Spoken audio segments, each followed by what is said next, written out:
Oi, oi. It's Arsenal 2, PSG nil. I've literally just got in from the stadium. I tried to do a little pre-record to be fair, but StreamYard weren't letting me have absolutely none of it. So I just thought I'd come on live to just do a little something. It won't be a long video, so I'm not going to waffle. Um, yeah, that's exactly what we wanted, isn't it? It's not the statement win it could have been, to be fair. I thought it was going to be 2-0 before the game started. And do you know what? It finished up 2-0. I'll absolutely take that all day long. As I said, it's not the statement win we could have got, you always got to reassess your in sort of game things and predictions. And do you know what? At half time, I thought these boys are absolutely there for the taking. I thought maybe it could have been 3-0. I thought maybe it could have been 4-0. But do you know what? The second half didn't quite deliver as much as the first half did. But what I sort of said to myself whilst I sort of saw the performance going slightly sort of skew with as it, compared to that first half was just don't concede something silly, especially in them first 5 minutes, of the second half. Get to 50 minutes because we've been having a little bit of problems, haven't we, in them last couple of minutes before and starting of halves, and finishing was obviously as well. They're crucial little moments in games, we all know. Um, so yeah, I'm quite happy that we sort of got through that, and considering it wasn't the best second half you'll ever see, we didn't concede anything silly, and that's the main thing for me, you know. Um, in times gone by, yeah, we all wanted to win 3-0 tonight. We all wanted to win 4-0 tonight. And like I said, there was such a possibility of that happening. But do you know what we didn't do? We didn't win 2-1 and we didn't draw 2-2. So you got to take a lot from that. And there are massive positives. I still think to some sort of small extent, um, 2-0 is somewhat of a statement win. I mean, when you consider we actually haven't been in the Champions League for a long time, um, the group stages that we had last year didn't exactly hold any big teams really in it. You always expected us to sort of get through. Um, when we played Porto in the last 16, probably made a bit of a pig's ear of it, but we got through, and obviously eventually facing Bayern Munich, which we drew at home and lost 1-0 away with a bit of a dire performance. We didn't get embarrassed like we have done in times gone by, but as soon as we almost faced that big name or that big team, and it wasn't last year against the Bayern, the teams of old, just like it wasn't for PSG of the times gone by. There was no Mbappe's, there was no Lionel Messi's, and there was also no Neymar's. In that field. That's fine. You can also only play what's in front of you.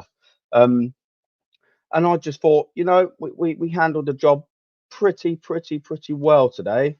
Um, we played Atlanta away. That was a bit of a so-so sort of performance, but we got a draw. Maybe that proved to be a good draw when we sort of get to the latter stages of this sort of group stage or whatever you want to call it, the league format. But today a 2-0 win. I mean, you can't really sort of knock that. As I said, this isn't the PSGs with the Verrattis, and the Mbappes and the Neymars, but you can only beat what's in front of you. And I thought we've done that pretty convincing today, if I'm being totally honest with you. There wasn't many sort of players that I thought was sort of that bad. You look at the goalkeeper, David Raya, didn't really have much to do today. Aces, big up my man. How you doing? Trossard, man of the match. He had a very good game, didn't he? He had a very, very, very good game. I will agree with that. He was phenomenal. But yeah, you got David Raya. Didn't really have much to do today, did he? Really, which is always a good sign, because they've still got players that can cause damage. And the fact that he was reduced to almost nothing. I mean, some of the only dives that he made was some of the offside calls that the linesman decided to put up about 10 minutes sort of too late. Um, but yeah, I thought David Raya, very comfortable sort of night for him, really. Calafiori, left back.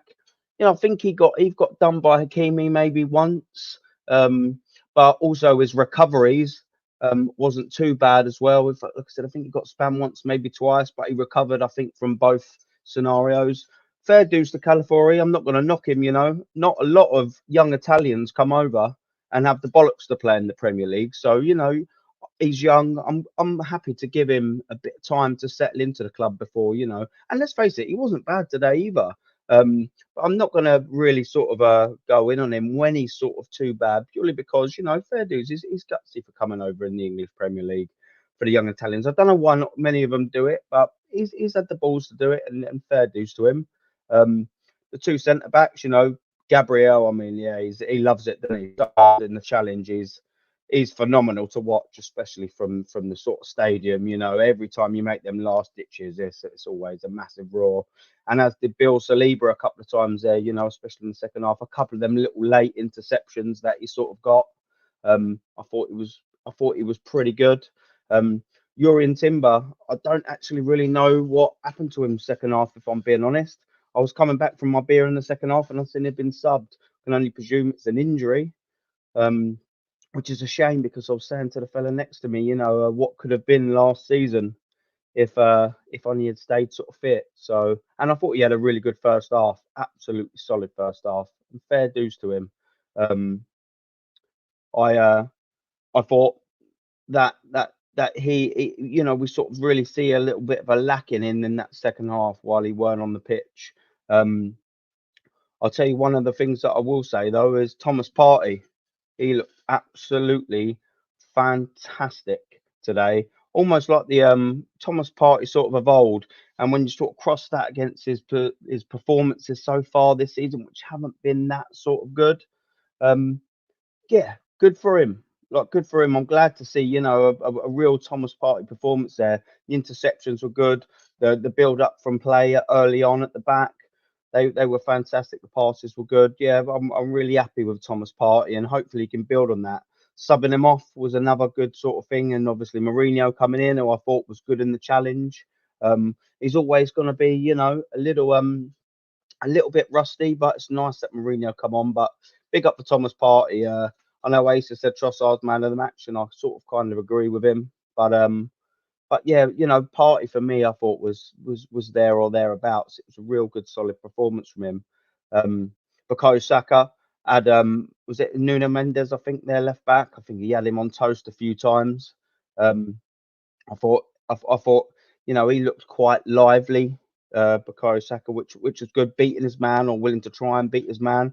Sometimes we see him a little bit more reserved to sort of cut back in and try and have a little look and a pass. But I think he once he knew he had the beating of Mendes, I think he wanted to carry on, and good for him. Martinelli on the other wing, he had a couple of chances, didn't he, Martinelli? But again, with the lad, we see him not really finding that back of the net, especially that volley in the second half. I think it was early on in the second half. He had a fantastic opportunity there, didn't he, to make it 3-0. And then them PSG ultras really ain't singing too much, are they? So that was a little bit of a shame he didn't put that away. I think a player and a Martinelli with a little bit more confidence, I think he buries that, doesn't he? And when it's 3-0, I mean, all hope is gone for them, and that's when I thought that pivotal moment, that Martinelli miss or opportunity, it wasn't a miss, it was a save, but I thought he should have scored there. And I think that might have been the difference between going 2-0, and then going 4-0. But yeah, Martinelli, like I said, a little bit more lively today. And then Trossard, who I thought was just absolutely fantastic. I agree with what Ace has said in my chat. He was sort of everywhere, and he sort of stepped up, really, hasn't he, in the replacement of Martin Odegaard. Martin Odegaard is a fun. He can ghost, can't he? On his day, he's fantastic.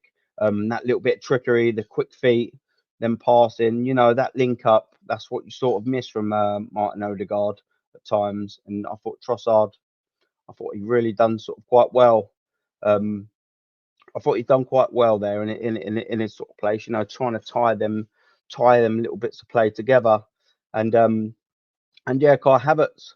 Look, Donnarumma ain't a small goalkeeper. He's a big old boy. I know Kai Havertz ain't no midget himself, but yeah, the ball comes in, he beats the goalkeeper to it, and he gets a very, very, very important goal, Kai Havertz, and absolutely fair dues. When you're playing in big Champions League games and you're getting them first goals, they are extremely, extremely important. So fair dues, absolutely fair dues to Kai Havertz. You can't sort of knock him.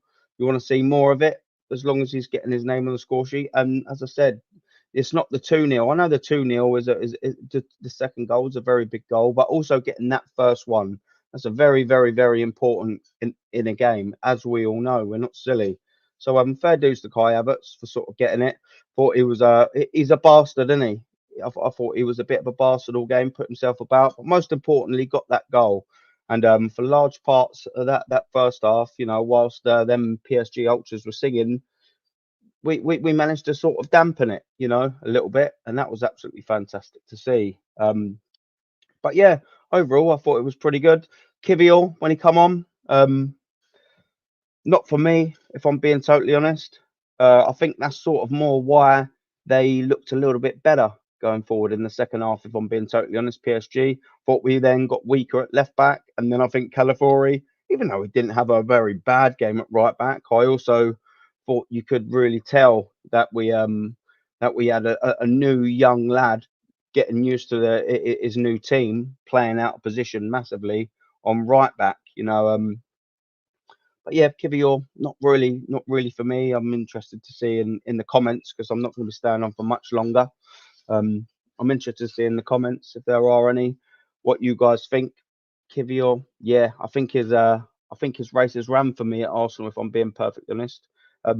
It would have been nice to see some of the youngsters come on a little bit earlier, but I don't know. You know, Mikel Arteta's a little bit a funny one.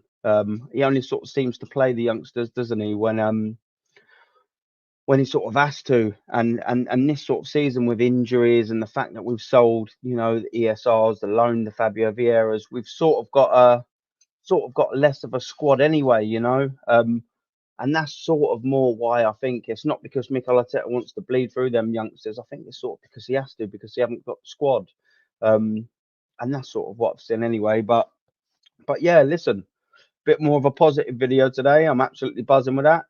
Dad says, yeah, good to see Saka on the score sheet.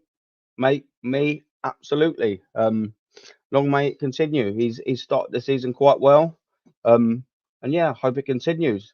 But yeah, I'm just gonna wrap that up. So I'm a little bit tired. I've been on my feet all day. Thank you very much for watching. Give me a like and sub if you fancy it. And yeah, on to the next one. I will be on with Jezza tomorrow, 6 p.m. Arsenal history and more show. So make sure you give that gentleman a follow. And yeah, big up, people. Peace.